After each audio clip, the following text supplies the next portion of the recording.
welcome back to Ashtract Books. So today I'm going to be doing my April part 1 wrap up.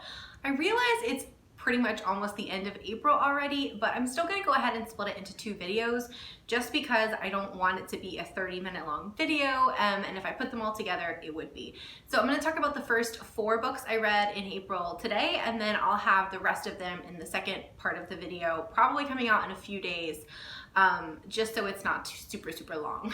So the first book I read in April was Dead of Night by Emily Goodwin. This is book 1 in the Thornhill series, and this is Emily Goodwin's first paranormal romance.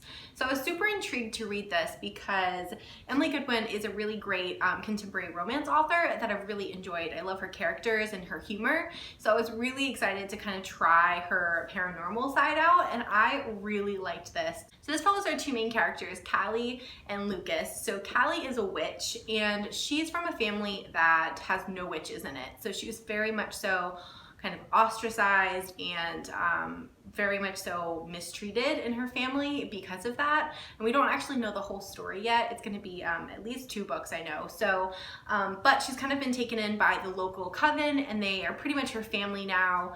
And she's a strong, badass woman, and she is super powerful, but she's kind of just figuring out how much power she really has. And then Lucas is a vampire, and he's super old. He's like 1,000 years old, and they meet, and he's super kind of intrigued by her, and he wants to get to know her. She's not so sure of, kind of fraternization between witches and vampires. It's kind of frowned upon in kind of their societies, but this book kind of follows, I guess the main storyline is actually kind of a bit of a mystery where there are witches being killed and they don't know who is killing them. At first they think it's vampires, but then it turns out it's definitely not vampires, so they kind of have to team up together to figure out who is doing this and stop it.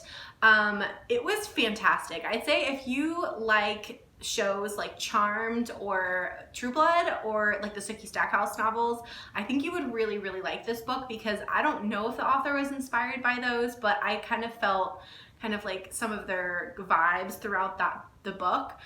Just with the way they do the spells, and then on the True Blood side, some of the vampire qualities, like they just came out of the coffin and things like that into society.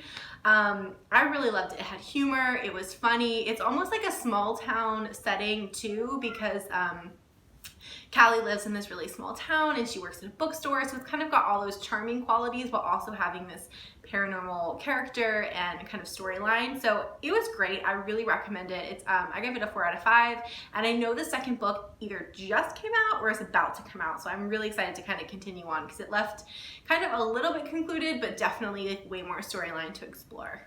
The next book I read was Returning His Favor by Jacqueline Francis. So Jackie is actually someone that I follow on Instagram, and I love her. She's fabulous on Instagram, and I had heard that she was writing her first book, and this is it. Returning His Favor is her first novel, and I honestly just really wanted to read it to support her. I think it's fantastic that people are kind of going out there and achieving their dreams of writing books. It's just girl power all the way. I love it. But also when I read the synopsis, I was really kind of excited to pick it up because it sounded fantastic on top of that. And I loved this book, you guys. I gave this book 5 stars. I really enjoyed it, and I really can't wait to see what else she comes up with. So this book follows obviously 2 main characters. So this book follows Melissa, who she and her sister have moved to this town, and they kind of just want to go about their business and not kind of get involved too much. And Melissa kind of has trouble with dating, and she's just not had the best luck in life, honestly, in general. Her and her sister have been through a lot in their past with her dad, and you kind of find out that throughout the book. A lot of heartache, and they just kind of want to move on and get on with their life. I love the sister bond. I think she wrote the sister kind of relationship really well, and I loved how they really depended on each other and kind of explored that. And then we have Jacob, who is actually ex-Amish. So he grew up Amish, and when he was, I think it was 18, decided he wanted to leave, and so he's really not a part of that anymore. And he owns a mechanic shop, like an auto body shop, and he's very successful. So it kind of so the story basically is about their relationship between Jacob and Melissa. They meet in a really cute meet cute. Like, I love a good meet cute, and this one was super cute. I love Melissa. She's a plus size heroine, and I loved the way that Jacqueline wrote her. I loved the way she wrote about it. I think she had a really good blend of showing her insecurities while also showing that she was still not defined by like her size or anything like that, and that she was fantastic and beautiful like no matter what size she was. I haven't read a character that was curvy and plus size that well in a while. I mean, I've read some good ones, don't get me wrong, but I just really liked the way that she handled it. I just really loved how Melissa, like during one part of the book, I don't think this is a spoiler, you know, she thinks that Jacob is interested in her sister because she's really tiny and small, and it turns out like he definitely is not. He's interested in her, and it kind of, you know, had that feeling of like she was so surprised that someone would, you know, want her over her sister. And I felt like I really could empathize with Melissa. I felt like a camaraderie with her, and I just loved it. So the storyline kind of follows them just exploring their relationship. Obviously with him being Amish, you know, he does go to see his family. There are some kind of things that kind of trip them up there.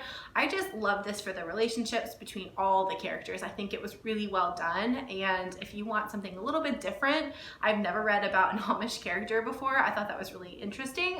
Definitely pick this up. Again, it's Returning His Favor by Jacqueline Francis. So the next book I finally read was Always and Forever, Laura Jean, which is book 3 in the To All the Boys I Loved trilogy.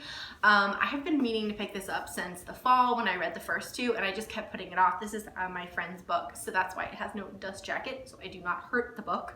But I love this. I gave it 5 stars.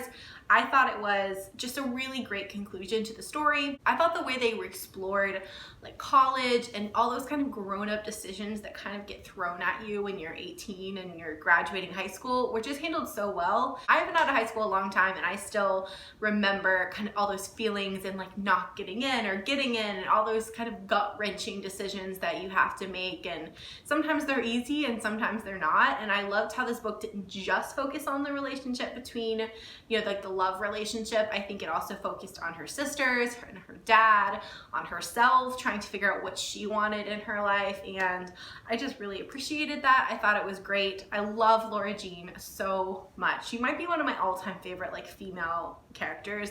Also, I'm not gonna lie, like everything Peter Kavinsky does, I love. I know there are some people who don't like him. I don't know how, but I know they exist. But no, this book, every time he came on the scene, I just loved it so much. I felt like Jenny Han really did a good job with how she kind of dealt with their relationship too. Obviously, when you're with someone in high school, I'm sure that's a big choice of whether you stay together or not when you go to college. I really, really liked how she kind of portrayed Peter and how he had these choices too. And he's the most charming person ever. And also, now that I've already seen the movie, of course I'm like picturing the character in my head as the movie character, which just makes it 10 times more charming. So yeah, if you haven't read this series yet and you're one like me and like the last person on the planet to read it, go pick it up. All right, and the last one I'm going to talk about today is Petal Plucker by Iris Morland. And this, I don't know if you can see it, but this is the cutest cover ever. I love this cover so much. So this book is about a girl named Dandelion. She goes by Danny, who runs a flower shop, and she's taken it over from her parents who ran it for years. And it's kind of like a Romeo and Juliet story because it's about her and the son of the rival flower shop owners. So a boy named Jacob and her knew each other growing up. They were, like I said, rival flower shops, and she always had the biggest crush on him, but she was kind of nerdy and never really had the confidence or anything. So he kind of made big mistakes and treated her pretty poorly in high school, and there was a big event that happened that just set her to pretty much loathe him. But he went off to New York and became like a big businessman, and she didn't think she'd ever see him again in their small town. Well, lo and behold, he gets called back for reasons to run the flower shop, and they run into each other, and basically that's where the story starts between those two characters.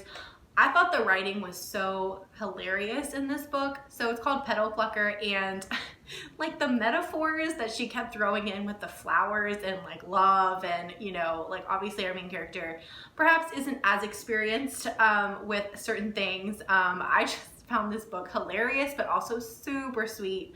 And it was just a really entertaining book. I think I gave it 5 stars. It might be like a 4.5. There were a couple times I felt like it could have maybe been kind of like condensed a little bit, but overall it was just a really pleasant reading experience. And if you want like a romantic comedy that just has a little bit of everything, I feel like I said, it's a little bit Romeo and Juliet, it's a little bit, you know, kind of second chance romance in a way. I loved the idea of the flower shop and flower competitions in this book. It was just really different. I hadn't read anything like that before. So yeah, I definitely recommend. It was very cute. All right guys, so those are all the books I read in the first half of April. Stay tuned for the other like 5, I think, in the next video. But let me know what you guys are reading. Have you read any of these, or do they sound interesting at all? Let me know. Thanks so much for watching, and I'll see you next time. Bye.